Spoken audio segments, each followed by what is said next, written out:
para utusan, maka kami selamatkan mereka dan orang-orang yang kami kehendaki, dan kami membinasakan orang-orang yang melampaui batas.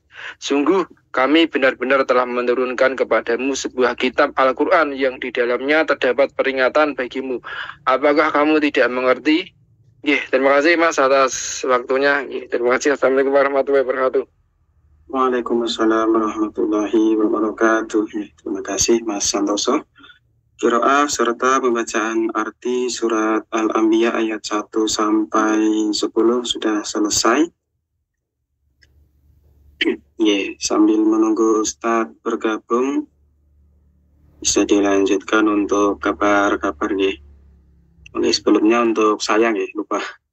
Kabar alhamdulillah baik, agak cuma tenggorokan agak sakit. Kemudian pekerjaan juga alhamdulillah lancar, kabar keluarga yang di Indonesia insya Allah juga baik. Dilanjut kabar-kabari Pak Yatno Abbas yang dari Sintang, monggo bisa voice kabar-kabar.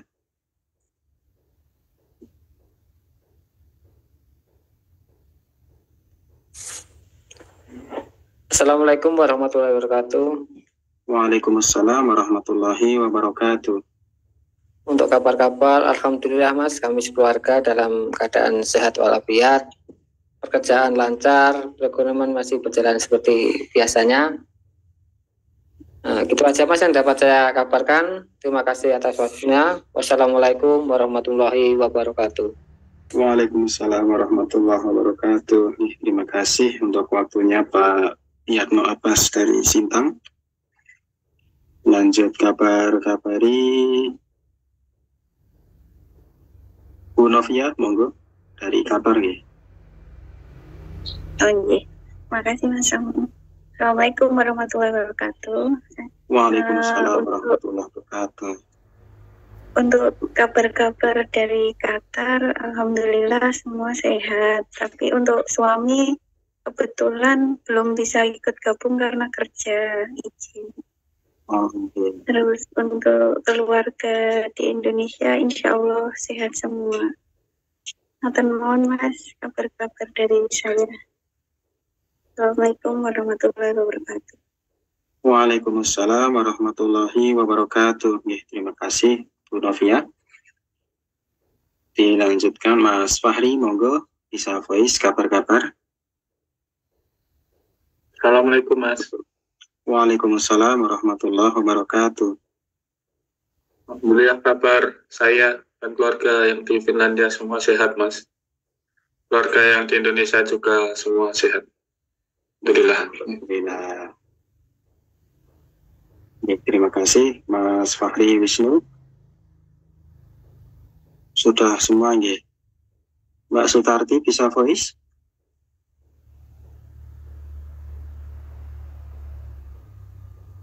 Belum bisa masih di luar. Mas. Assalamualaikum warahmatullahi wabarakatuh. Waalaikumsalam warahmatullahi wabarakatuh. Alhamdulillah kabar saya di Hongkong sehat, keluarga yang di Indonesia juga alhamdulillah sehat. Kerjaan alhamdulillah lancar. Matur suwun Mas Amin. Assalamualaikum warahmatullahi wabarakatuh. Waalaikumsalam warahmatullahi wabarakatuh. Terima kasih Mbak Sutarti. Insya Allah sudah kabar-kabar semua Cuma Mas Hasan Abdul Aziz karena terkendala voice-nya belum bisa Monggo saged dibenahi dulu Mas Hasan. Apa karena headsetnya atau apanya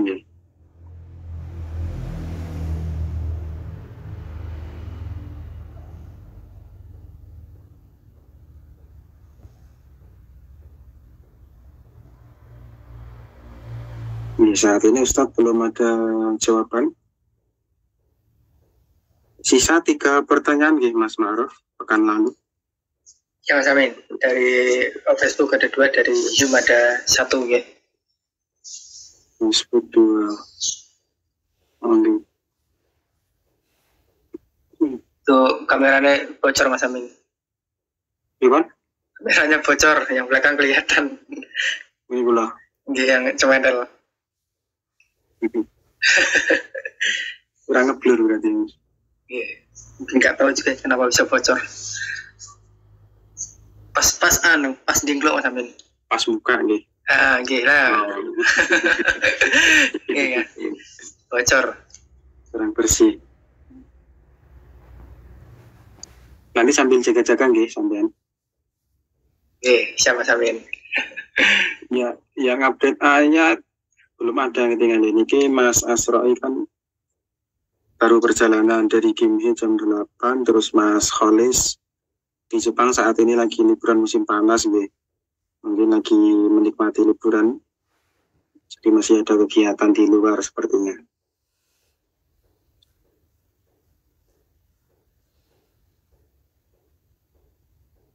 Mbak Farida bisa voice kabar-kabar monggo.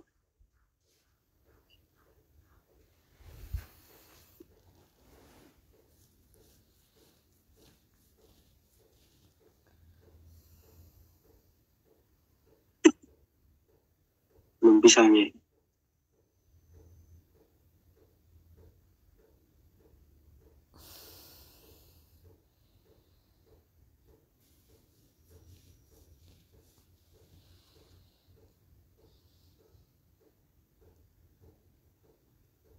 Mbak Winarsi monggo bisa voice kabar-kabari. Assalamualaikum warahmatullahi wabarakatuh. Alhamdulillah kabar saya dan keluarga di Indo semuanya sehat. Mudah-mudahan teman-teman semua juga sehat semua. Amin. Matur suwun, Mas.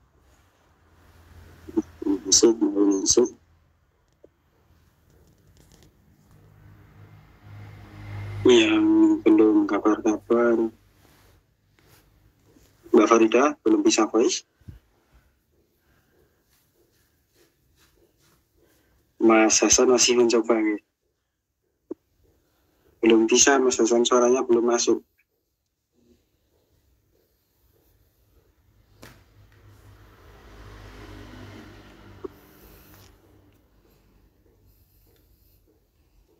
Ya, sambil menunggu di absen dulu ya.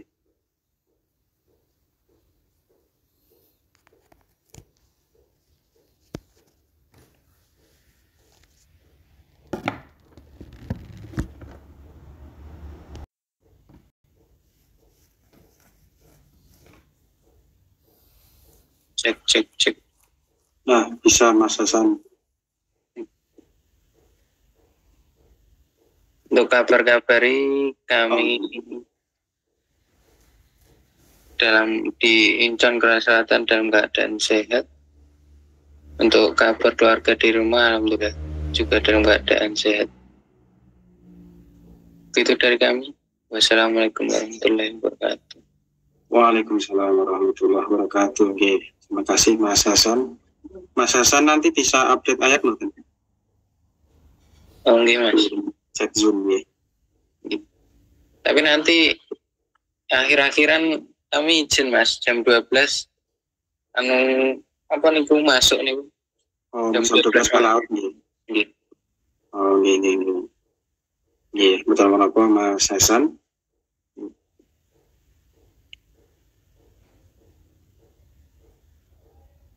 Nggih, Ustaz belum ada jawaban nggih.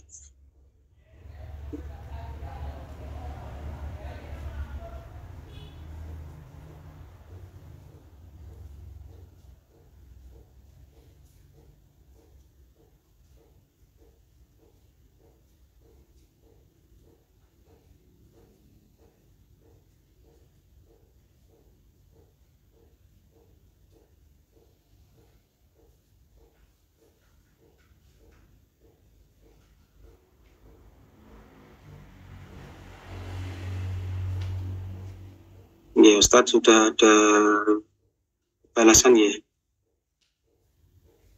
Absennya ditulis Mas Ma'ruf. Belum saya absen Mas Amin. Bentar ya. Korea 5. Korea 5. Taiwan 1. Taiwan 1.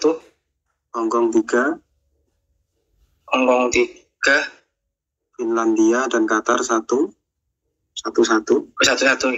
Finlandia 1. Qatar 1, Indonesia 4. Indonesia 4. Punten saya izin sebentar ya. Openingnya Oke. ke Mas Ma'ruf. Ya, Nanti OBS-nya nyambung ya Mas di Amin. output. Nggih. OBS-nya di output diaktifkan dulu, Mas. Saya live kan. Oh, oke. Yang anu nih, mic nih. Nggih. Kalau tinggal sejenak nggih.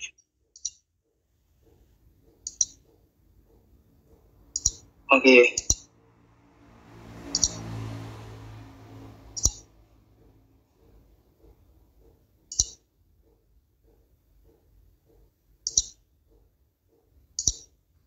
Cek. Oke. Sabun Mas Agus. Sabun, insyaallah Mas Agus. Oke, monggo.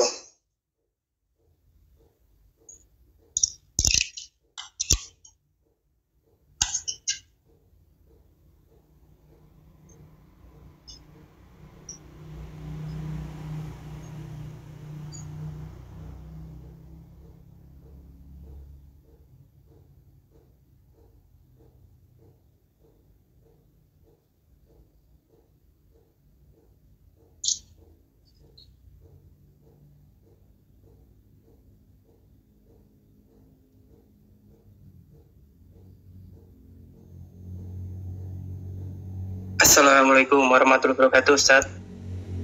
Waalaikumsalam warahmatullahi wabarakatuh. Bagaimana kabarnya, Ustaz? Alhamdulillah baik, Mas. Mudah-mudahan teman-teman di sini juga baik.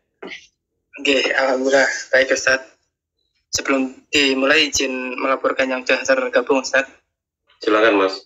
Dari Korea ada 5, dari Taiwan ada 1, dari Hong Kong ada 3, dari Finlandia ada 1, dari Qatar ada 1, dan selebihnya dari Indonesia, Ustaz. Dan untuk malam ini yang jadi host Mas Amin, Ustaz. Tapi saat ini baru izin ke belakang karena ada sakit perut. Nanti insya Allah disambung ke Mas Amin lagi, Ustaz. Iya, sama. Saya sering begitu. Ya, Ustaz. Selanjutnya monggo bisa dimulai, Ustaz. Baik, Mas. Teman-teman semua yang sudah online, mari kita mulai. Bismillahirrahmanirrahim. Alhamdulillah, salatu wassalamu ala Rasulillah. Salam dari Al-Ustaz untuk teman-teman semuanya. Waalaikumsalam warahmatullahi wabarakatuh. Sepertinya minggu lalu masih ada beberapa pertanyaan ya. Ada 3, Ustaz. Minggu yang lalu. Masih ada sisa? Masih ada 3, Ustaz. Ya, silakan kita selesaikan dulu. Oke. Yang pertama, Assalamualaikum, Ustaz. Waalaikumsalam warahmatullahi wabarakatuh. Semoga dalam keadaan sehat selalu. Amin. Mudah-mudahan semuanya begitu. Saya Abdul Rohim dari Singkawang. Mau tanya tentang Maisa. Saya kerja teknisi di perusahaan yang salah satu unitnya ada yang bergerak berternak babi. Terus saya memperbaiki mesin di tempat kerja tersebut. Kemudian setelah istirahat, saya diberikan makan nasi bungkus lauk ikan laut. Halalkah makanan tersebut? Karena saya selalu berpikiran syubhat. Mohon tausiahnya. Terima kasih. Oh, halal tidak ada masalah ya. Jadi halal-halal saja. Bahkan dulu pernah Al-Ustaz almarhum itu, Al-Ustaz Ahmad Sugiono almarhum dulu. Itu kurang lebihnya mengatakan bahwa kalau kamu mau ternak babi pun boleh. Yang penting kan orang di sembelih untuk dimakan, kemudian tidak memakan harta jualan itu, tidak dijual gitu maksudnya.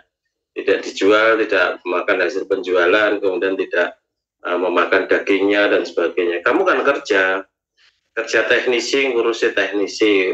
Adapun urusan soal babi itu kan bos kamu, bukan urusan kamu. Apalagi bos kamu kan mungkin saja dia tidak termasuk orang yang beriman. Mereka bebas-bebas saja, tidak ada masalah. Jadi kalau dari segi halal tidaknya rezeki kamu ya insya Allah tetap halal, itu tidak ada masalah ya.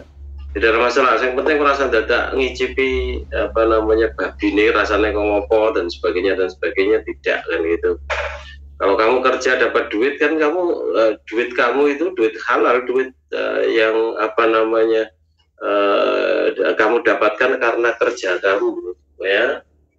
Jadi karena kerja kamu, bukan kamu diberi oleh orang yang mereka itu menjual babi dan sebagainya, kan tidak. Kamu kerja dibayar kan gitu, atas keringat kamu kan gitu. Jadi kalau pertanyaannya halal atau tidak halal, ya halal-halal saja, tidak ada masalah kan gitu. Begitu Mas, mudah-mudahan saya dipahami. Oke Ustadz, pertanyaan selanjutnya. Assalamualaikum warahmatullahi wabarakatuh. Waalaikumsalam warahmatullahi wabarakatuh. Ustadz mau tanya, bagaimana hukumnya kalau suami suka WA sama cewek dan video call sama cewek lain? Apa hukumnya?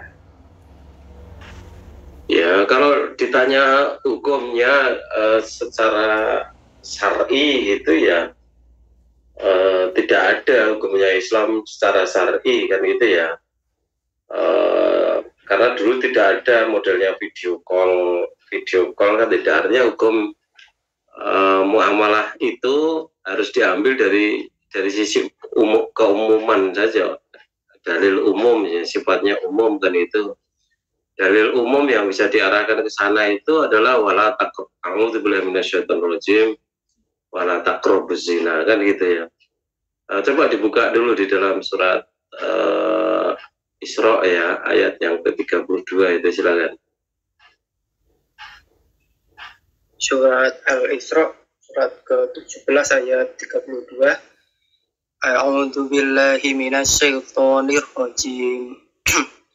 Wala taqrabuz zina innahu kana fahisyah wa sya'a sabila.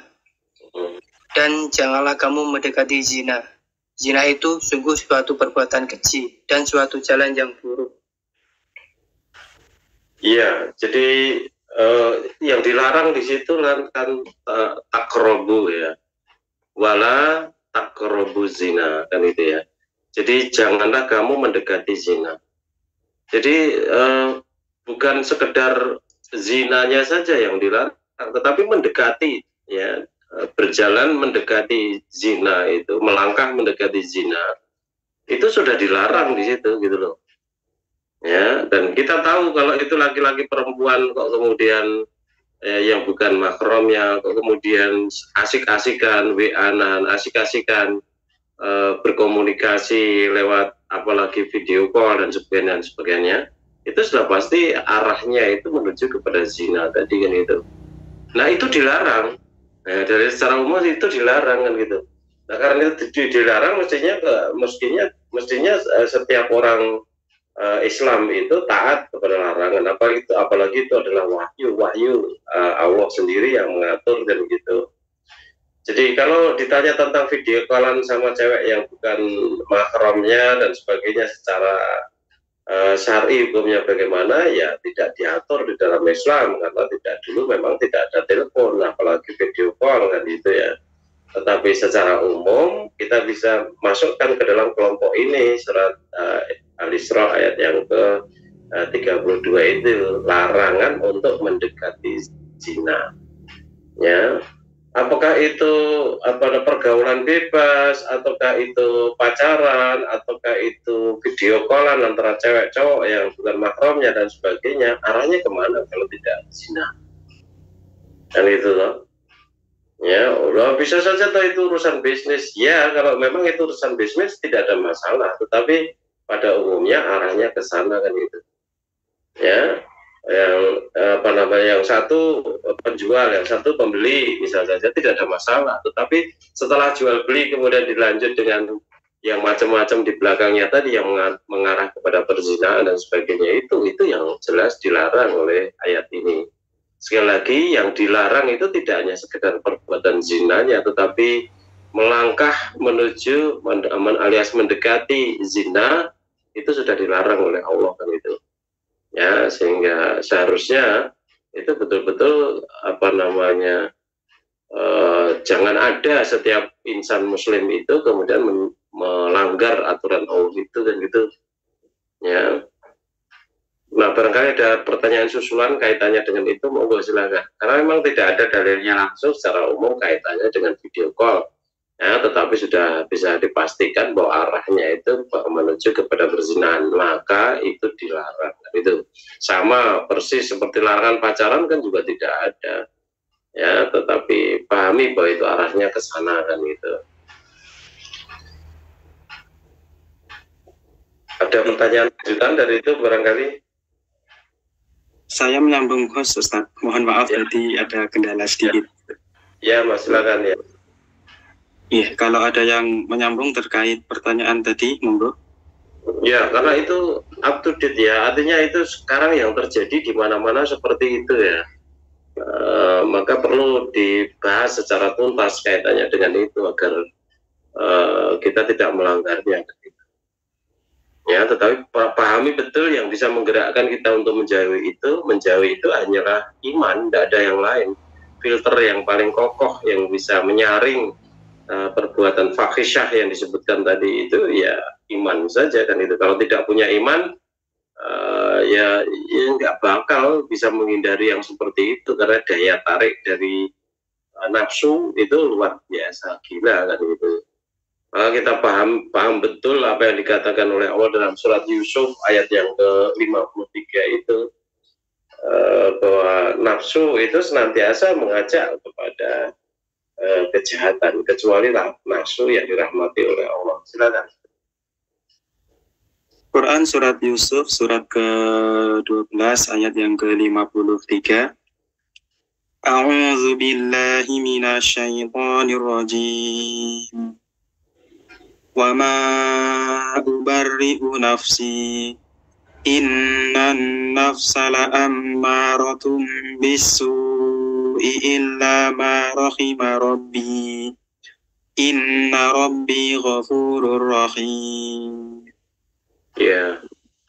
Dan aku tidak menyatakan diriku bebas dari kesalahan, karena sesungguhnya nafsu itu selalu mendorong kepada kejahatan, kecuali nafsu yang diberi rahmat oleh Tuhanku. Sesungguhnya Tuhanku Maha Pengampun, Maha Penyayang. Nah, ini kan firman Allah yang menggambarkan tentang kepribadian Nabi Yusuf ya, yang dia digoda oleh seorang wanita cantik, bangsawan, kaya raya dan sebagainya, sempurna lah katakan begitu. Ya, Nabi Yusuf sendiri mengakui bahwa dia tertarik, tergoda, ingin melakukan perbuatan itu, gitu loh. Ya, maka kemudian dijelaskan dalam ayat ini seperti itu kan itu. Nah, di sini Nabi Yusuf itu belum berbuat zina atau tidak berbuat zina, tetapi sudah dilarang yang seperti itu, gitu loh. Ya, karena tadi sudah ada ketertarikan, sudah ada godaan dari si wanitanya, ada ketertarikan untuk melakukan perbuatan itu dan sebagainya. Tetapi karena keimanan yang kokoh dari Nabi Yusuf itu sendiri, maka kemudian dia diselamatkan oleh Allah karena keimanannya tadi. Ya, dan itu kemudian dijadikan dalil ya, digunakan sebagai dalil oleh Allah untuk menjelaskan bahwa sesungguhnya nafsu itu senantiasa mengajak kepada kejahatan, illa ma rahima rabbi, kecuali nafsu yang dirahmati oleh Tuhanku kan itu. Nafsu yang dirahmati oleh Tuhanku itu yang bagaimana? Ya, kita tahu rahmatan lil alamin. Rasulullah sendiri Allah sendiri berfirman, a'udzubillahi minasyaitonir rajim, wa ma arsalnaka illa rahmatan lil alamin, dan tidaklah aku mengutus kamu illa kecuali rahmatan lil alamin, sebagai rahmat bagi semesta alam. Nah, itu adalah Rasul gitu ya. Rasul itu menjadi rahmat semesta alam karena Rasul mengajarkan Al-Quran, mendapatkan wahyu Al-Quran, mengajarkan Al-Quran. Artinya nafsu yang dirahmati Allah tadi adalah nafsu yang memang dihiasi oleh Al-Quran, diwarnai oleh Al-Quran, yang diatur tunduk kepada Al-Quran gitu. Nah, kalau nafsu yang tidak tunduk kepada Al-Quran itu artinya nafsu liar, nafsu yang tadi senantiasa mengajak kepada kejahatan. Tetapi kalau nafsu itu diwarnai oleh Al-Quran, tunduk kepada Al-Quran, maka keinginan untuk berbuat maksiat saja sudah tidak ada, apalagi berbuat, apalagi mendekati gitu loh. Ya, jadi sama seperti orang yang sedang puasa, meskipun di meja makan itu penuh makanan yang enak-enak, tetapi keinginan untuk makan pun sudah tidak ada. Ya, tidak ada keinginan untuk makan sebelum nanti Allah mengizinkan kita untuk makan. Tidak ada keinginan sama sekali, maka tidak muncul pelanggaran terhadap larangan makan di siang hari bagi orang puasa itu. Begitu juga bagi orang yang beriman, yang tentu saja dia tidak mau mencuri, meskipun di situ ada kesempatan yang lebar untuk mencuri. Katakan barang yang tertinggal di cempendal di sepeda motor misalnya saja, atau tas yang jatuh yang berisi uang yang banyak dan sebagainya, dia tidak punya keinginan untuk mencurinya, mengambilnya. Bahkan dia akan merasa bahagia kalau apa yang dia temukan itu kemudian dia bisa memberikannya kepada orang yang berhak, yang memilikinya, kan gitu ya. Nah, itu berlaku untuk semuanya dalam konteks itu gitu loh ya. Kalau seseorang itu sebenarnya mampu berbuat seperti itu ketika puasa, ya harusnya di kesempatan-kesempatan lain meskipun dia tidak puasa, karena ketakwaannya tadi dia mampu menjauhi larangan apapun yang dilarang oleh Allah, bahkan mendekati keinginan saja tidak tumbuh gitu loh. Ya, apalagi berbuat gitu. Ya, maka kita perlu, artinya betul-betul perlu menundukkan hawa nafsu kita kepada Al-Quran itu, dan pahami betul seseorang tidak mungkin akan tunduk kepada Al-Quran kalau dia itu memang tidak betul-betul mencintai Allah. Kalau dia cinta kepada Allah, maka dia tidak akan mengkhianati Allah. Kalau dia cinta kepada Allah, maka dia akan dengan bahagia beramal sesuai dengan kehendak Allah. Ya, isinya dalam kehidupannya itu ingin membahagiakan Allah, ya, membahagiakan zat yang dia cintai, kan gitu. Ya, ketika dia infak dia bahagia karena Allah memberikan kesempatan dia untuk berinfak. Ketika dia sholat malam dia bahagia, Allah memberikan kekuatan, kemudahan untuk melakukan sholat malam. Ketika dia ngaji, Allah, dia bahagia karena Allah memberikan kesempatan dia untuk menuntut ilmu yang nilainya amat sangat tinggi, fid dunya wal akhirah dan sebagainya gitu ya. Jadi setiap kesempatan beramal soleh itu menjadikan dia bahagia, ada rasa syukur kepada Allah setiap para perbuatan baik itu dan itu. Nah, begitu juga sebaliknya, ketika dia berhadapan dengan perbuatan maksiat kemudian dia mampu menghindari perbuatan maksiat itu, dia bersyukur kepada Allah karena Allah memberikan kekuatan dia menghindari perbuatan maksiat. Ya, bersyukur kepada Allah yang karena Allah itu sudah menjauhkan dia dari perbuatan maksiat, Allah menghalangi dia dari perbuatan maksiat dan sebagainya. Sama bahagianya, rasa syukurnya kepada Allah seperti itu ya. Di satu sisi kesempatan untuk bisa berbuat baik itu betul-betul dia nikmati, dia syukuri ya, sudah mendapatkan pertolongan Allah untuk melakukan amal soleh tadi. Nah, di sisi lain dia juga bersyukur, merasa bahagia bisa menghindari perbuatan maksiat. Ya, artinya Allah sudah memberikan pertolongan kepada dia untuk menahan diri supaya tidak mengikuti hawa nafsu tadi, kan gitu. Nah, kalau tidak karena Allah, karena siapa lagi? Sudah pasti itu karena Allah, kan itu. Kalau dia merasa karena kehebatan dirinya, suatu saat pasti dia akan ambles. Suatu saat dia mesti bakal jatuh dalam konteks itu.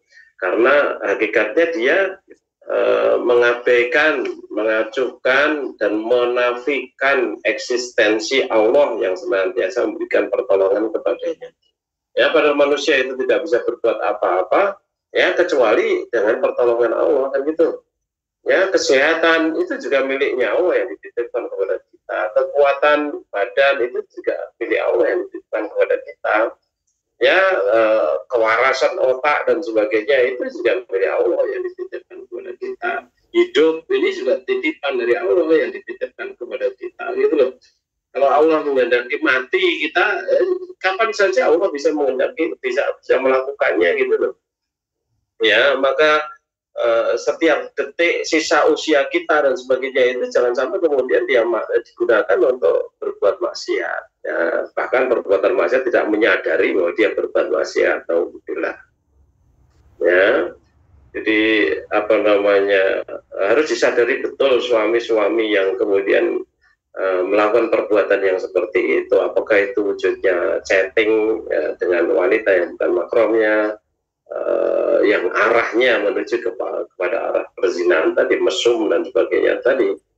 Begitu juga yang melakukan video call dan sebagainya. Sebenarnya dia tidak hanya berbuat maksiat untuk dirinya sendiri, tapi dia juga sudah melukai, ya, melukai keluarganya, melukai istrinya, melukai anaknya, melukai keluarganya, melukai nama baiknya sendiri, nama baik keluarga dan sebagainya.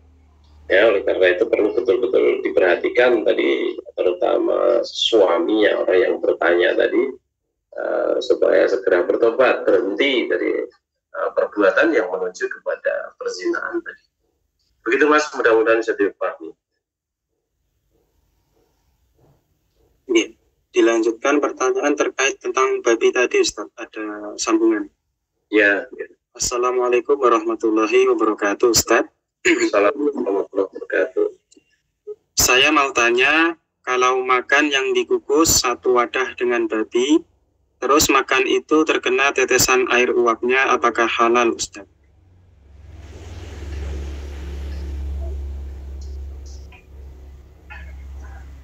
Jadi kalau secara ilmiah, itu yang menguap itu adalah air. Ya, yang menguap itu adalah air. Mineral atau apapun yang terkandung pada babi atau apapun itu sebenarnya tidak menguap dia. Ya, maka kalau itu tetesannya itu adalah air H2O begitu ya, mestinya tetap halal saja. Ya, tetapi saya khawatir karena itu berada di dalam satu bungkusan, satu wadah begitu. Ya, mungkin saja cairan babinya itu tidak saja sekedar menguap saja, tapi juga meleleh, mengalir, juga bisa saling sentuh antara makanan yang lain tadi dengan makanan yang babi tadi kan itu. Nah, sebaiknya dihindari kan gitu. Maka terkait dengan itu, kalau kita sudah masak dengan masakan yang haram, misalkan babi atau khamr atau apapun itu, Rasulullah menuntunkan supaya dicuci bersih baru digunakan lagi kan itu. Nah, ini kan tidak dicuci bersih digunakan lagi, malah bareng masak kan itu. Nah, itu sebaiknya dihindari kan gitu. Meskipun dari segi ilmiah itu yang menetes uapnya itu adalah H2O, bukan cairan babi dan sebagainya tadi, tetapi bisa dikhawatirkan karena itu berada dalam satu wadah. Mungkin saja sebelum terjadi penguapan atau selama terjadi penguapan itu sebagian dari cairan babi tadi bisa mengalir bersentuhan dengan makanan kamu, sehingga menjadi haram makanan kamu. Kita harus paham betul bahwa makanan halal 99,99% katakan begitu. Kemudian makanan haram 0,01% itu tetap menjadi haram semua. Pahami betul bahwa kalau saya punya minuman susu 1 gelas, ya mungkin 1 gelas itu 100 sendok, ya gelas yang agak besar mungkin. Kemudian di susu yang isinya 100 sendok tadi, saya teteskan seujung sendok teh baygon, ya, maka dia sudah tidak menjadi susu yang menyehatkan lagi, tapi dia sudah menjadi racun baygon gitu loh. Ya, sama seperti itu tadi, artinya 99,99%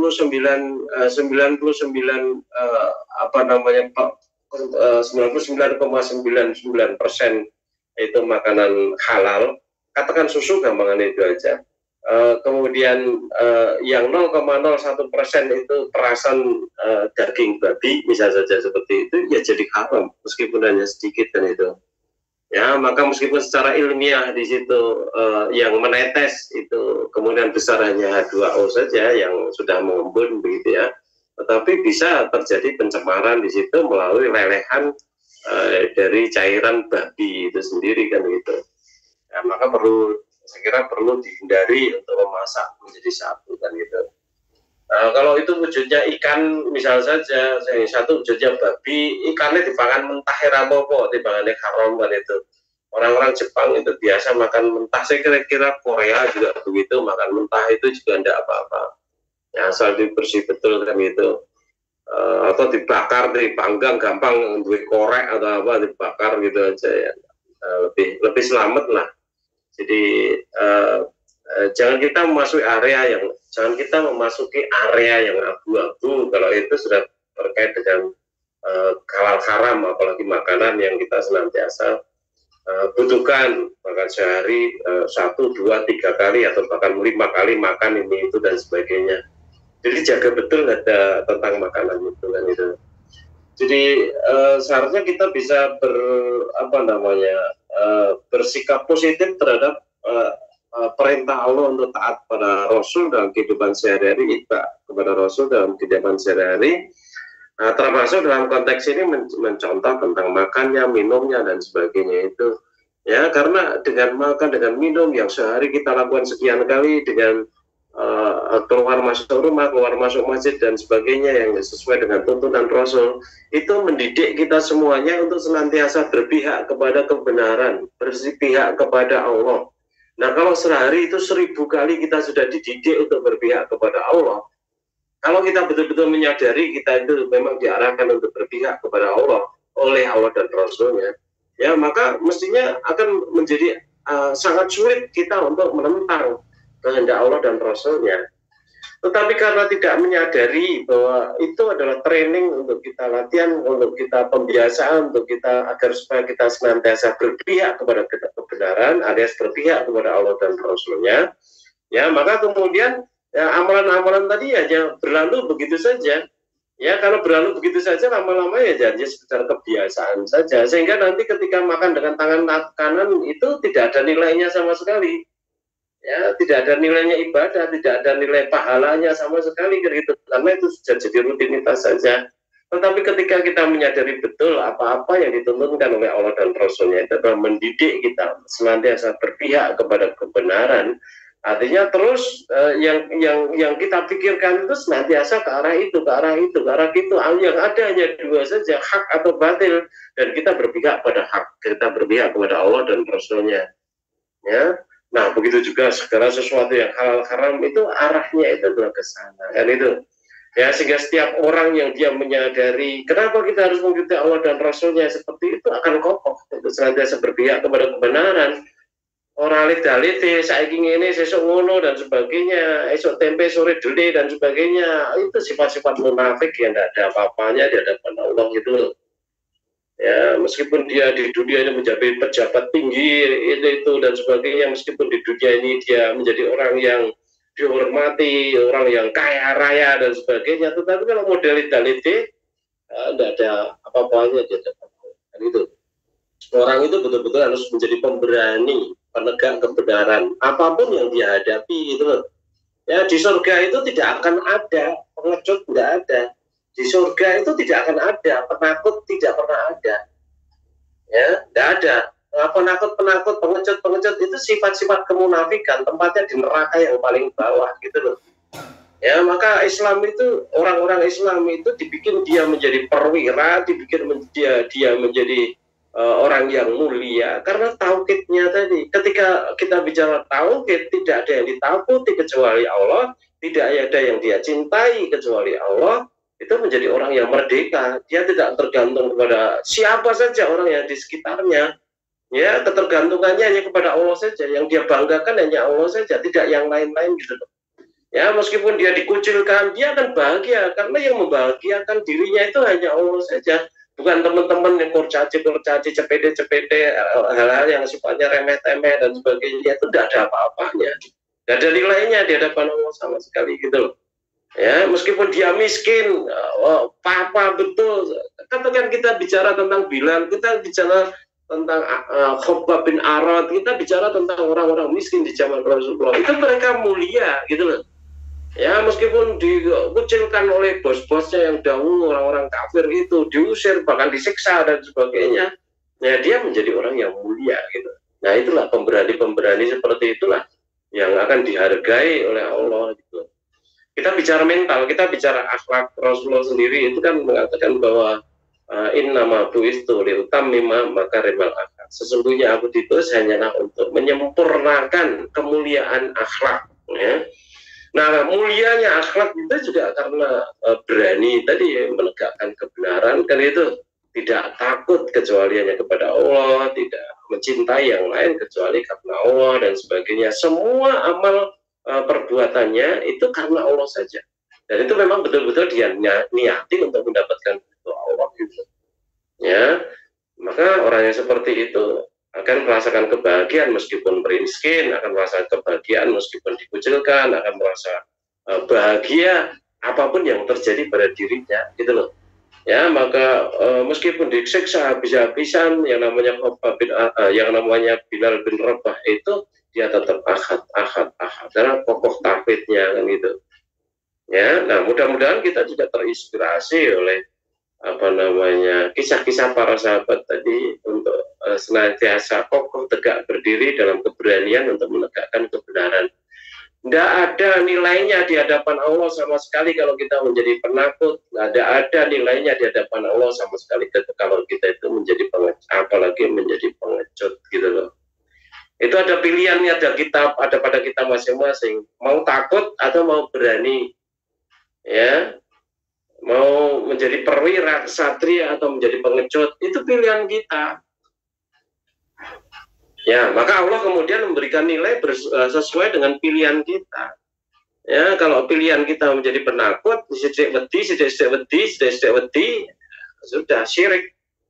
Pengecut juga begitu, sama saja dan itu. Ya. Nah, termasuk makanan yang dikukus tadi, jangan menjadi pengecut seperti itulah. Ya, kalau kita tidak akan mati makan dengan ikan atau apapun yang kemudian kita bakar sendiri atau bahkan mentah sama sekali, yang penting halal, tidak apa-apa gitu loh.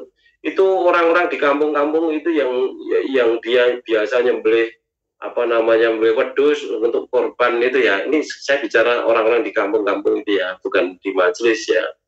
Itu mereka itu baru nyembelih begitu, kemudian isek daging segar pada sembelih itu kemudian nyeplos torpedo ya, nyeplos torpedo kanggo bat katanya begitu. Itu mentah juga, itu langsung diceplos gitu aja, enggak ada masalah. Jadi timbangannya makan yang kemudian bareng-bareng dikukus karo babi lebih baik ya sudah, saya makan mentah saja enggak ada masalah kan gitu, daripada yang ngono kuwi kan itu.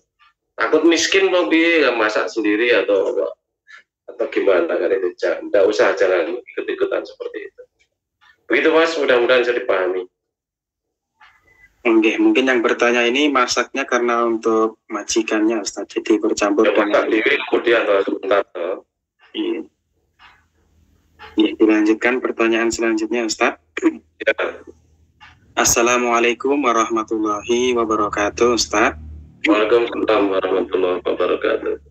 Ya, mohon izin bertanya, apakah sholat yang tasyahudnya satu kali itu duduknya iftirosi atau tawaruk? Seperti dalam sholat subuh itu yang benar duduknya iftirosi atau tawaruk.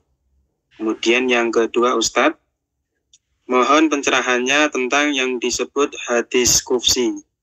Atas pencerahan saya ucapkan terima kasih Ustadz. Ya, yang benar adalah tawaruk ya, sudah dikaji lama, sudah dibicarakan lama tentang itu.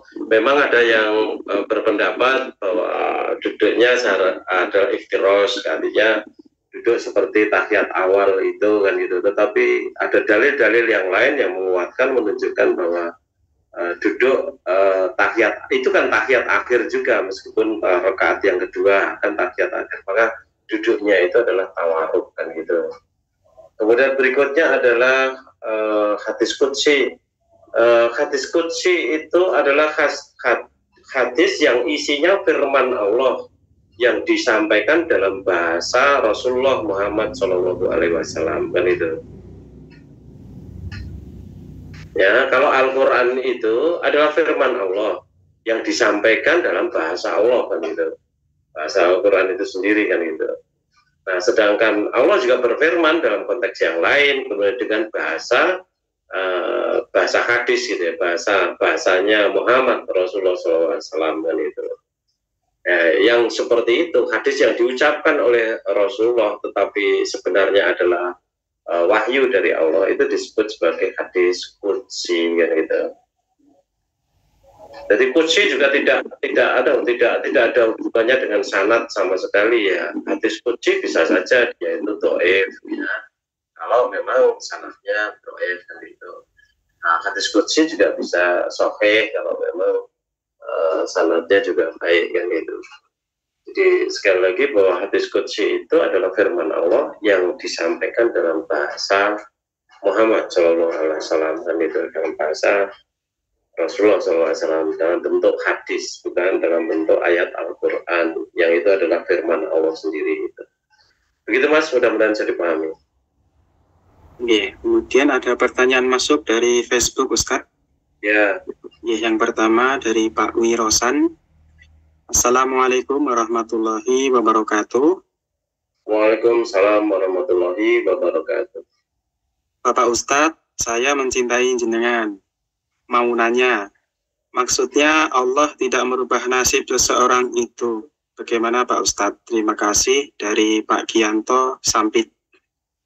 Jadi ada hadis yang menjelaskan ya, kalau kamu mencintai seseorang itu sampaikan kepada orang yang kamu cintai, sehingga responnya itu juga sama-sama positif dan gitu. Tetapi orang Islam itu satu dengan yang lain itu karena digambarkan oleh Rasulullah sebagai satu tubuh ya, di dalam mengasihi, mencintai dan sebagainya itu seperti satu tubuh tadi, maka setiap orang Islam itu memang seharusnya betul-betul saling mencintai satu dengan yang lain gitu. Tetapi pahami betul, kecintaan itu hanya terbatas kepada kebenaran. Ya, bukan kepada personnya. Kalau personnya bisa personnya pada orangnya. Kalau personnya bisa berubah, ya, tetapi kalau kebenaran itu kekal, ya, tidak akan pernah berubah sama sekali. Maka kita mencintai seseorang itu karena kebenaran yang dia tegakkan, kebenaran yang dia sampaikan, ajarkan dan sebagainya. Kalau orang yang sama itu kemudian pada hari yang berbeda kemudian dia ternyata memperjuangkan kebatilan atau melanggar kebenaran dengan sengaja dan sebagainya, ya orang seperti itu tentu tidak akan kita cintai kan gitu. Ya, kemudian tadi pertanyaannya, apa maksudnya Allah tidak merubah nasib seseorang itu, Ustaz? Oh iya. Jadi Allah tidak akan merubah nasib seseorang kecuali dia merubah apa yang ada pada dirinya sendiri. Innallaha la yughayyiru biqaumin hatta yughayyiru ma bi anfusihim kan itu.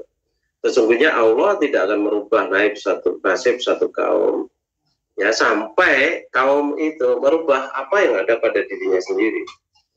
Ya, artinya kalau satu kaum itu kemudian dilimpahi oleh Allah berbagai macam kenikmatan, termasuk kenikmatan iman, termasuk kemurahan rezeki, barokah dan rahmat Allah di dalam membimbingnya dan sebagainya itu, ya tentu saja karena keimanannya dan amal solehnya, maka Allah tidak akan merubah itu, ya. Tidak akan merubah itu, tetap akan dia pertahankan rahmat Allah kepada orang itu atau kaum itu, tetap akan dipertahankan sampai dia sendiri merubah apa yang ada pada dirinya.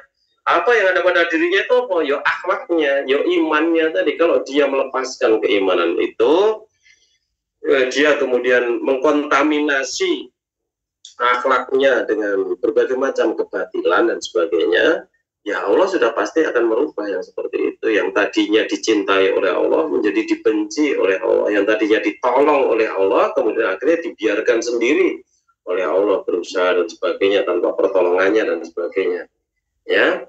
Nah, kalau seseorang itu kemudian tidak mendapatkan pertolongan Allah, bagaimana dia bisa senantiasa berada di jalan yang lurus? Kan tidak bisa. Artinya yang tadinya itu rezekinya barokah, mungkin rezekinya masih banyak, tetapi menjadi tidak barokah karena tidak mendapatkan pertolongan Allah lagi. Kalau rezekinya tadi itu kemudian tadinya itu halal, karena dia berubah dari orang yang beriman kemudian menjadi orang yang munafik, mungkin saja rezekinya kemudian bercampur antara halal dan haram, yang hasilnya tentu saja rezekinya menjadi haram dalam konteks itu kan itu. Kalau seseorang itu tadinya berwibawa, ya dihormati karena akhlaknya, karena itu berubah akhlaknya menjadi rusak, maka kemudian dia kehilangan penghormatan dari orang-orang yang berada di sekitarnya itu kan gitu. Ya. Nah, oleh karena itu ketika kita berada pada posisi yang dicintai Allah, yang diridhoi oleh Allah, maka pertahankan itu dengan sebaik-baiknya. Ya, itu perlu punya power untuk mempertahankan posisi kedekatan kita kepada Allah. Perlu punya power yang sangat dahsyat juga untuk mempertahankan diri dalam kebaikan, menghadapi pengucilan, menghadapi permusuhan, menghadapi ghibah, fitnah yang melanda dan setiap saat. Orang munafik itu memang jelei, betul-betul jelei gitu loh. Sampai saya itu dikatakan ambisi kekuasaan dan sebagainya. Padahal saya itu 38 tahun di MTA itu tidak pernah menjadi ketua apapun, ketua kelompok, ketua ini juga tetap ngaji, tidak ada masalah gitu loh. Kok yang seperti itu disebarkan fitnah kemana-mana? Luar biasa itu. Nah, itu nanti akan saya tagih di akhirat itu, seperti itu. Saya tidak akan memaafkannya. Begitu. Kok mau tagih sih total-totalan mengakhiratkan itu ya pada orang-orang yang seperti itu ya. 38 tahun di MTA masih senantiasa dipertanyakan dengan dihubung-hubung ke karo Malades, padahal tidak ada hubungannya sama sekali dengan Malades, meskipun saya itu dulu itu dekat dengan Joko Wasono. Dia juga yang menyebabkan saya ngaji, karena akhlaknya dia yang baik itu yang menyebabkan saya tertarik untuk ngaji di majelis tafsir Al-Quran. Meskipun pada saat itu saya juga sudah ngaji di tempat lain gitu. Ya, yang ilmunya itu jauh lebih hebat, tetapi kebersamaannya kurang kan gitu. Saya memilih yang kebersamaannya bagus kan itu, jauh lebih bagus kan gitu. Aneh sekali kan itu. Jadi 18 tahun kira-kira saya membantu Al-Ustadz Ahmad Sukino di pusat itu. Ada 3 kali pertanyaan yang sama sejenis dengan satu dengan beda waktu sekian belas tahun itu. Pertanyaannya, apa masih sering ketemu Joko Wasono? Pertanyaannya, kapan terakhir bertemu Joko Wasono? Ya tentu saya menjelaskan dengan ya sama apa adanya. Saya katakan saya ketemu terakhir Joko Wasono itu tahun 1997 ketika ikut seminar nasional di Simposium Fisika di Bandung. Saya tidak datang pada presentasi dia tidak datang pada presentasi saya. Kita bertemu di toko souvenir untuk golek oleh-oleh keluarganya masing-masing gitu. Masa jawaban seperti itu harus kemudian berulang sekian puluh kali, 3 kali? Itu kan sudah luar biasa yang seperti itu. Ya, itulah keadaan kita yang perlu perbaikan dalam konteks itu. Saya sampaikan ini biar orang yang ngomong itu dia mudeng gitu loh, denger gitu loh. Karena dia juga pejabat, itu tidak layak sebenarnya dilakukan oleh pejabat dan gitu. Begitu Mas Amin, mudah-mudahan bisa dipahami. Ya, pertanyaan kedua dari Facebook, dari Bu Sri Wahyuni, Ustadz. Ya. Assalamualaikum, Ustadz. Waalaikumsalam warahmatullahi wabarakatuh. Mau tanya tentang haid. Orang yang haid tidak boleh 4 perkara. Sholat, tawaf, puasa, dan berhubungan suami istri. Bolehkah kita waktu haid berwudu, lalu kita berzikir dan berdoa, selayaknya seperti yang kita lakukan zikir setelah sholat, Ustadz? Nah, wudu itu kan tuntunan bersuci dari hadas kecil kan gitu. Loh, kamu kan sedang dalam keadaan hadas besar, ya ndak usah berwudu. Kalau mau baca Quran ndak ada masalah, ndak usah berwudu. Ya, jadi bahkan berwudu itu kan sebenarnya tuntunan juga untuk sholat. Tetapi kalau berhadas kecil ya bersuci dulu dengan cara wudu kan gitu. Ada etika lain, berwudu sebelum tidur dan sebagainya juga ada, tetapi itu kan sampingan ya. Nah, jangan sampai kemudian kita membuat syariat baru meskipun itu syariat untuk diri sendiri, gitu loh. Ya, mau baca Quran harus berwudu, apa ada tuntunannya mau baca Quran harus berwudu? Kalau hanya sekedar wudu saja boleh, monggo silakan. Tetapi jangan sampai kemudian kita melakukan sesuatu itu menjadi syariat, kan itu seolah-olah itu adalah syariat yang benar seperti itu. Ya, pertama mungkin untuk dirinya sendiri, kemudian akhirnya sampaikan kepada orang lain sebaiknya begini. Yang baik itu yang ikuti Rasul. Ya, yang ikuti Rasul itu, Rasul tidak pernah menentukan kalau orang haid ya mau baca Quran itu kemudian harus wudu dulu, enggak.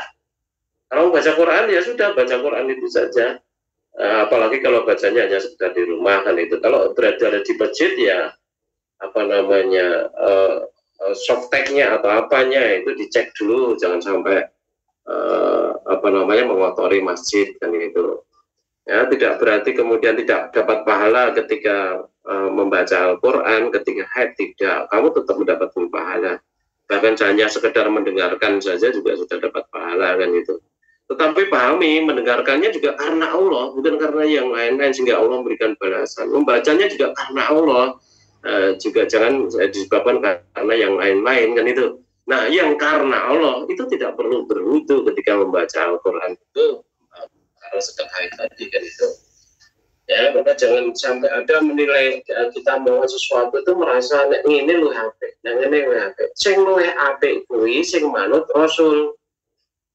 Ya, kalau kita ini lu HP, nanti kita bikin syariat untuk diri sendiri. Kalau kamu seorang alim, bagian dari ulama gitu ya, nanti kamu ajarkan kepada yang lain. Nah, jadi kacau yang seperti itu. Jadi seperti keadaan sekarang ini. Bid'ah merajalela di mana-mana, tapi tidak merasa bahwa itu adalah bid'ah, kan itu naudzubillah. Ya, itu semuanya tentu mulai dari diri mereka sendiri, dari orang alim itu sendiri, kemudian akhirnya mengajarkan kepada muridnya kepada muridnya, akhirnya menjadi kebiasaan, dan kebiasaan itu kemudian menjadi susah untuk dihilangkan. Dilacak tidak ada dasarnya dari Rasul, ya paling dari orang-orang tertentu tadi, para pemimpin-pemimpin kan gitu ya. Nah, kalau kita sudah seperti itu namanya kita kemudian menjadi taklid. Sekali lagi taklid itu adalah syirik lagi kan itu. Nah, kalau kita kebablasan membuat syariat untuk diri kita sendiri, kebablasan membuat syariat untuk diri sendiri, merasa ini lu HP, merasa lu ini HP, kamu ya jadi syirik lagi, ananiyah lagi kan itu. Merasa apa yang dia pikirkan, apa yang dia gariskan untuk dirinya itu lebih baik dari apa yang diajarkan oleh Allah dan Rasulnya kan itu. Tidak boleh seperti itu. Ingat sekali lagi, Ustaz Ahmad Sukmino itu sudah mengajarkan kita untuk menjauhi taklid luar biasa. Bahkan beliau sendiri itu ketika menetapkan aturan untuk MTA dan sebagainya tadi bukan yang berasal dari Allah dan Rasulnya, misal saja seperti rokok atau yang lainnya, apa namanya, mungkin nikah siri dan sebagainya, itu tidak beliau tidak disertai dengan perasaan bahwa aturan itu sama dengan aturan Allah dan Rasulnya, maka harus disertai dengan sanksi yang sama seperti Quran dan Sunnah. Tidak, sama sekali tidak. Ya, beliau tetap menempatkan Al-Quran dan Sunnah itu pada posisi yang tinggi dengan sanksi-sanksi yang tinggi. Sementara aturan beliau itu beliau tempatkan posisi yang lebih rendah daripada Allah dan Rasulnya tadi, dengan sanksi-sanksi yang lebih moderat, lebih rendah di bawahnya gitu. Nah, itu dalam rangka menjadikan diri beliau dan para pelanjutnya itu tidak berbuat syirik, menyamakan aturannya dia sama seperti aturan Rasul, menyamakan aturan dia sama seperti aturan Quran. Syirik lagi kalau sudah seperti itu. Nah, dari sini kita bisa melihat dari bahkan dari Al-Ustaz Ahmad Sukmino, Allah mau berlalu. Begitu Mas, mudah-mudahan bisa dipahami. Monggo kalau masih ada. Ada yang menyambung terkait haid, Ustaz. Ya. Wanita yang sudah keluar sedikit darah bercampur keputihan itu tandanya mau haid. Dan kalau seperti itu, apakah kita sudah tidak boleh sholat, Ustaz? Karena kalau seperti itu, haidnya jadi berhari-hari, lebih dari 7 hari. Ya, karena apa namanya sudah keluar darahnya, ya berarti sudah haid dia, artinya dia sudah harus menerapkan larangan-larangan seperti yang dilarang oleh Allah dan Rasulnya, kan gitu. Ya, meskipun harus lama, memang kadang ada yang haid itu sampai 2 minggu, ada sampai 10 hari, 2 minggu dan sebagainya. Nah, mungkin saja perlu dicari penyebabnya apa sehingga kok berkepanjangan dan sebagainya, itu yang perlu diatasi. Yang saya tahu orang-orang yang mereka itu perempuan-perempuan yang mereka itu banyak stres, mengalami apa namanya kalut pikiran, tekanan batin dan sebagainya, itu sering kemudian haidnya itu juga tidak normal.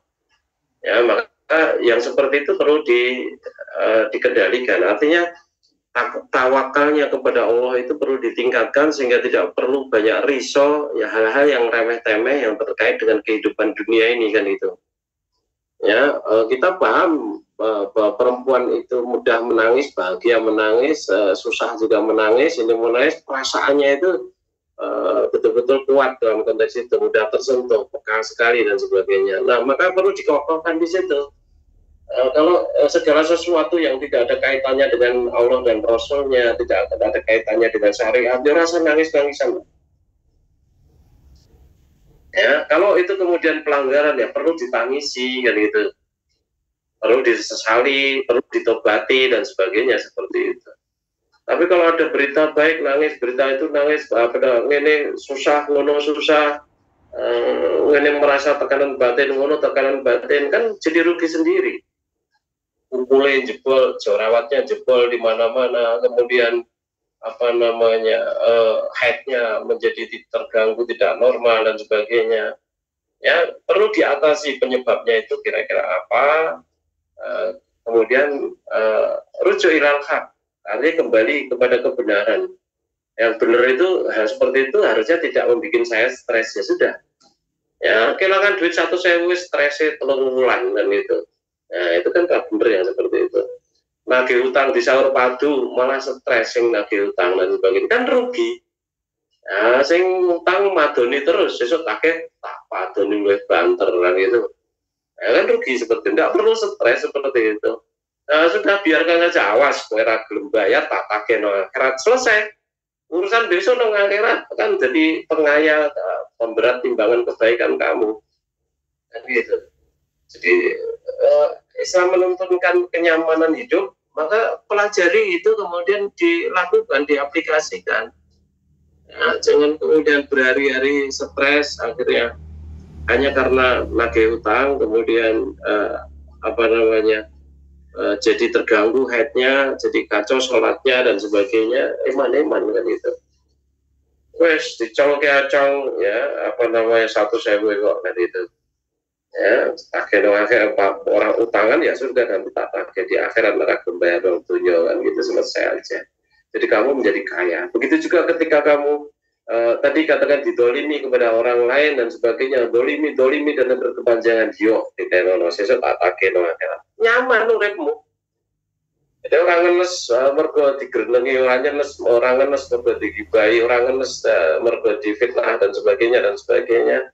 Yang merugikan dirimu sendiri gitu. Kuru mati ngenes rano gunane apa namanya musuhmu sorak-sorak itu. Kalau kamu mati ngenes orang yang suka ghibah, suka fitnah itu sorak-sorak, bahagia dia. Tetapi kalau kamu nyaman-nyaman saja, nikmat-nikmat saja, bahagia-bahagia saja, karena dengan cara seperti itu rujuk kembali kepada kebenaran. Ya, yang seharusnya bagaimana saya bersikap lakukan yang seperti itu, ya maka ya sudah terbebas dari hal-hal yang sifatnya stres maupun depresi dan sebagainya tadi kan gitu. Ya, itu menjadi penyakit umum manusia modern ini, dan saya mempelajari banyak kiai-kiai, ustadz-ustadz ya, asatidz, banyak ulama yang mereka itu depresi, stres, bahkan sampai depresi, stres ya, menghadapi umatnya ini itu dan sebagainya. Ya, apa namanya, di bawah itu kan masih ada tingkatannya, artinya psikosomatis dan sebagainya, bisa masuk ke arah sana. Bahkan yang tertinggi tadi sampai ke tingkat depresi, bahkan gila dan sebagainya. Ini tadi pertanyaannya apa kok kemudian salah penjelasannya sampai ke sana tadi? Yang bercampur dengan keputihan itu apakah sudah tidak boleh Ustadz? Ya, artinya kalau dari segi syar'inya ya sudah, artinya kalau dia sudah keluar darah bercampur dengan apapun di situ ya berarti sudah mulai keluar darah haid, ya berhenti untuk sholat ini itu dan sebagainya. Tapi kalau tadi pahami kira-kira penyebabnya ketidakteraturan itu apa, itu yang diatasi penyebabnya, dan itu ya mudah-mudahan jadi pahami. Ada yang lain? Ada pertanyaan dari Mbak Farida. Ustadz mau bertanya, apa nama podcast Ustadz? Gitu Ustadz. Creative.navigation. Kreatifnya pakai C, bahasa Inggris kreatif, navigation-nya itu pakai F, bukan pakai V. Navigation, creative.navigation. F-nya pakai V. Kenapa F-nya pakai E? Navi, V-nya itu pakai F karena itu berasal dari kata navi, manfaat. Ya, artinya biar memberi manfaat. Artinya apa namanya? Kita berharap teman-teman kita yang belajar di podcast itu ya memiliki kreatif yang tinggi dan mampu memiliki kendali pada dirinya sehingga dia bisa memberikan manfaat kepada orang lain. Karena kita tahu Rasulullah mengatakan khairun nas anfa'uhum linnas, sebaik-baik manusia adalah yang bermanfaat bagi orang lain. Kreatif arti CREATIVE, kreatif .navigation NAFI, sekali bukan VI tapi FI, karena ketika kita search di internet itu yang muncul navigation pakai V, ya navigation biasa GATION kan itu. Oke, gitu Mas, saya kira jawabnya pendek. Ya, seperti itu sudah saya tulis di kolom chat Zoom ya, untuk nama podcastnya dari Ustadz. Ya. Monggo yang mau mampir. Ya, masih sangat terbatas untuk mahasiswa UNY dulu karena memang dakwah ke arah mereka ya bermanfaat juga ke arah mereka, tetapi tidak tertutup kemungkinan nanti suatu saat nanti akan kita kembangkan mencakup berbagai bidang yang lain, tidak seperti itu saja, tetapi apapun nanti bisa kita bahas di situ setelah tepat waktunya nanti, ya kita menunggu waktunya yang tepat. Monggo, masih ada lagi? Barangkali ada yang mau bertanya secara langsung dari partisipan di Zoom. Ya, monggo silakan kalau ada yang mau tanya secara langsung. Monggo, kalau ada yang mau bertanya. Assalamualaikum warahmatullahi wabarakatuh, Ustaz. Waalaikumsalam warahmatullahi wabarakatuh. Semoga Ustaz tetap sehat, diberikan umur yang panjang dalam keridhaan Allah, Ustaz. Amin, amin ya rabbal alamin. Semoga ibu dan keluarga juga memperoleh kenikmatan yang sama dari Allah. Amin, terima kasih Ustaz. Saya Zulfa Ustaz di Pontianak. Ya, monggo Bu Zulfa. Orang bertanya pada saya, nanti diceng kamu di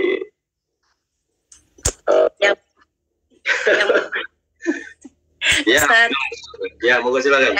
Tadi pertama saya menyangkut masalah cinta juga Ustadz ya. Apakah salah jika saya juga mencintai Ustadz karena ilmunya Ustadz itu, cara menyampaikan Ustadz ya, terutama tentang yang Ustadz yang terkesan pada saya itu ketika Ustadz menjelaskan waktu di Pontianak yang masih di Dandan Setia itu yang kita gambar layang-layang itu Ustadz.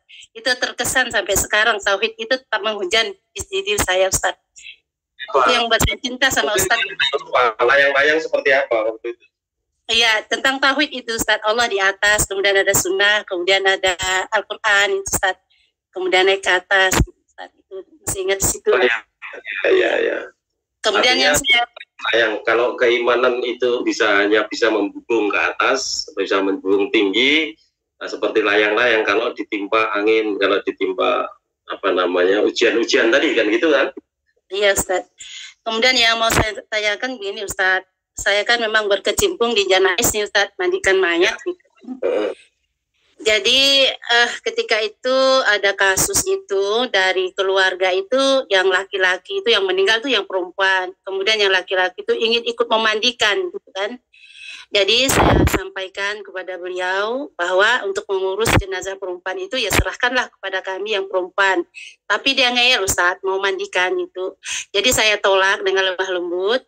Ya seandainya emas boleh memandikan, maka kita kan bercampur, kita bukan mahram. Mohon maaf begitu Ustadz. Tapi dia masih jengkel gitu Ustadz. Apakah saya salah? Kemudian yang kedua itu Ustadz masih masalah Rais. Seorang perempuan meninggal, kemudian yang memandikan itu abangnya sendiri. Apakah itu dibenarkan Ustadz? Nah, mohon tausiahnya Ustadz. Mungkin ini untuk kami ke depannya, ya untuk mengurusi jenazah ini Ustadz. Mohon tausiahnya. Terima kasih. Ya, yang pertama tadi Ibu sudah benar itu ditolak orang karena di situ yang memandikan sudah banyak perempuan. Kalau dia warga MTA mestinya mudah menerima penjelasan itu. Mungkin saya khusnudan saja, dia bukan warga MTA, jadi jangan gitu. Ya, kalau MTA kemudian dibicarakan itu dinasihati, kemudian apalagi kalau pimpinannya sudah mengingatkan dia, tentu dia akan rujuk kepada perkataan Ibu tadi kan gitu. Jadi sudah betul Ibu, kalau sudah betul seperti itu tidak usah risau, tidak enak, takut ini itu enggak usah. Nah, kalau sudah betul begitu artinya sudah sesuai Quran Sunnah apa yang dilakukan, melarang dia masuk karena di sini perempuan-perempuan ada ikhtilat istilahnya di situ yang tidak bisa dibenarkan. Kalau dia mau mandikan sendiri monggo silakan, Ibu menyingkir. Mandikan sendiri silakan kan gitu. Kalau memang sudah memasrahkan pada ibu-ibu kan itu ya dia harus cong untuk memasrahkan yang itu kan, tidak kemudian ikut campur bahkan desel-desel ibu-ibu untuk etok-etok ngedusi bujune dan sebagainya. Bisa jadi nanti dia punya niat sesuatu yang lain kan gitu.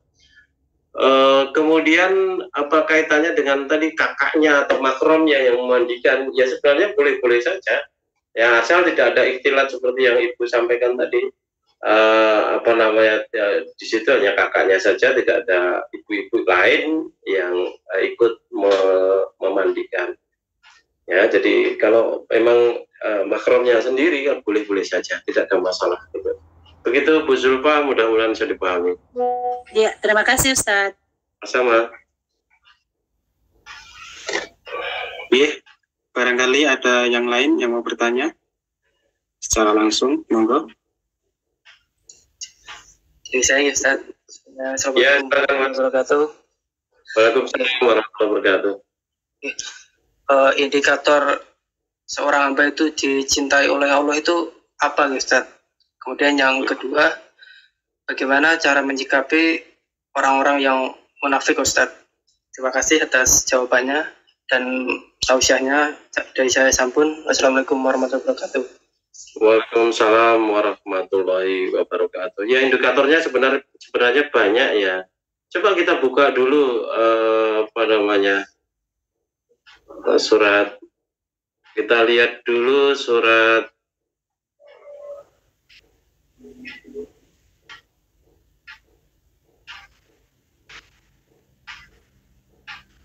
atasnya enggak begitu cetok ya. Surat Al-Maidah dulu coba ayat 54 itu.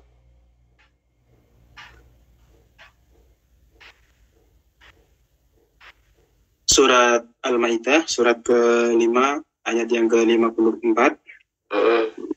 A'udzu billahi minasyaitonir rajim. Ya ayyuhalladzina amanu man yartadda minkum an dinihi fasawfa ya'tillahu biqaumin yuhibbuhum wa yuhibbunahu azillatin 'alal mu'minina a'izzatin 'alal kafirina yujahiduna fi sabilillahi wa la yakhafuna lawmata la'im. Dzalika fadlullahi yu'tihi man yasha.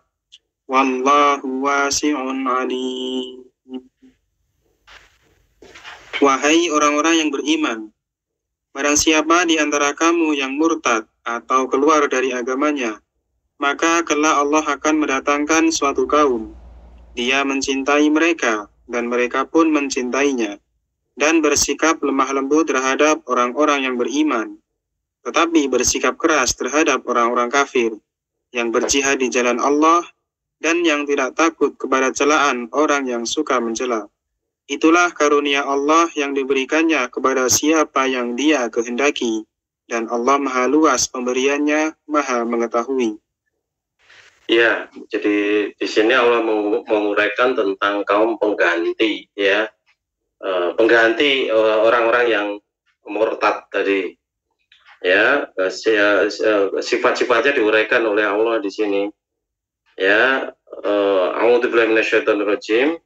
Ya ayyuhalladzina amanu may yartadda minkum an dinihi fasawfa ya'tillahu biqaumin yuhibbuhum wa yuhibbuna.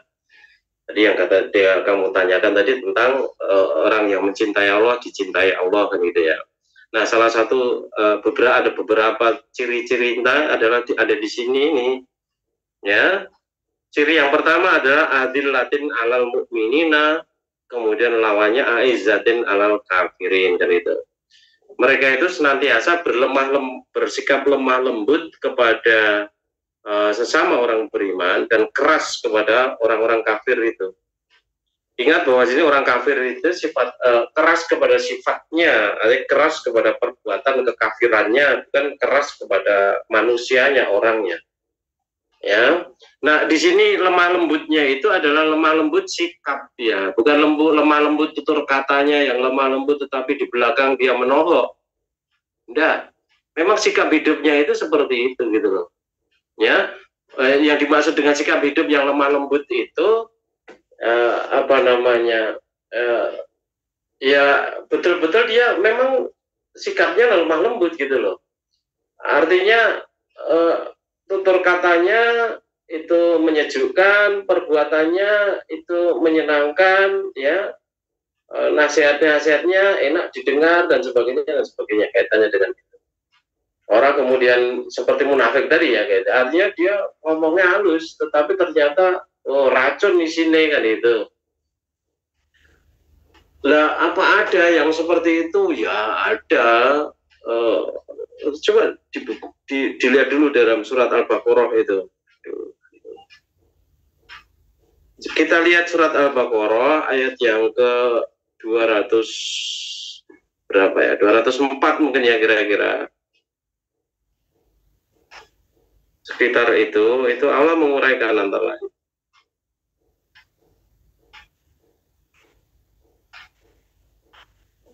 (204) ya, Ustaz. 204 ya, kira-kira 204, 5, 6, 7 gitu. Ayo, silakan. Surat Al-Baqarah, surat kedua ayat 204. Ya. Wa minan nasi may yu'jibuka qawluhu fil hayatil dunya wa yushhidullaha ala ma fi qalbihi wa huwa aladul khisam. Dan di antara manusia ada yang pembicaraannya tentang kehidupan dunia mengagumkan engkau Muhammad, dan dia bersaksi kepada Allah mengenai isi hatinya, padahal dia adalah penentang yang paling keras. Luar biasa. Jadi pembicaraannya, tutur katanya, bahkan mungkin saja perbuatannya, gitu ya, itu seolah-olah dia itu wah hebat-hebat gitu loh, bagus sekali, wah dapat tepuk tangan, dapat lem-leman, pujian ini itu dan sebagainya. Ya, tetapi pahami di sini Allah mengatakan bahwa aladul khisom, dia adalah penentang yang paling keras. Naudzubillah. Yaitu munafik itu seperti itu. Kalau tadi tanya tentang sifat munafik juga, nah ini antara lain seperti ini. Jadi di depan itu yang ditunjukkan kebaikan-kebaikan, senyumnya, pertanyaannya, terus bunti kabaripun, ini itu binjang kapan pensiun, tetapi sebenarnya di luar ini getem-getem banget ya, boleh mutar kan itu bahasanya, saya seperti itu. Naudzubillah. Terus lanjutkan ayat berikutnya. Wa idza tawalla sa'a fil ardi liyufsida fiha wa yuhlikal kharsa wan nasl. Wallahu la yuhibbul fasad. Ya. Dan apabila dia berpaling dari engkau, dia berusaha untuk berbuat kerusakan di bumi, serta merusak tanam-tanaman dan ternak, sedang Allah tidak menyukai kerusakan. Ya, ketika di pembelakangan Rasulullah tidak berada di bawah pengamatan Rasulullah, tidak berada di samping orang yang dia benci tadi, orang beriman yang dia benci tadi, dia berbuat kerusakan, dan kerusakan itu kerusakannya dahsyat sekali dalam konteks ini. Tidak hanya sekedar tanam-tanaman dan ternak, maksudnya di situ khars wa nasl itu bisa dimaknai sebagai wanita dan anak-anak. Artinya menghancurkan wanita dan anak-anak. Naudzubillah dalam konteks seperti itu. Jadi khars itu sebagai simbol wanita ya. Kemudian nasl tadi sebagai simbol